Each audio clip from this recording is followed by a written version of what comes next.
नमस्कार. मी डॉक्टर वेदप्रकाश डोणगावकर आज आपल्यासमोर माझी एक कविता सादर करणार आहे. कवितेचं शीर्षक आहे आयुष्य विसंबून असतं. माती म्हणे बियाला, मी तुला आसरा दिला. बी म्हणे वृक्षाला, मी तुला आकार दिला. वृक्ष म्हणे फळाला, मी तुला रूप दिले. फळ म्हणे जीवांना, मी तुम्हाला रस दिले. माती असो की बी, असो वृक्ष अथवा फळ.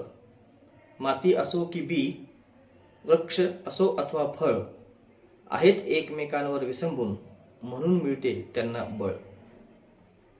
जीवन सुद्धा असंच असतं. जीवन सुद्धा असंच असतं. इथेही प्रत्येकाचं आयुष्य एकमेकांवर विसंबून असतं. जीवन सुद्धा असंच असतं. इथंही प्रत्येकाचं आयुष्य एकमेकांवर विसंबून असतं. ज्याला कळला नाही हा विसंबून राहण्याचा खेळ, जीवनाच्या प्रवासात त्याचा बसत नाही मेळ.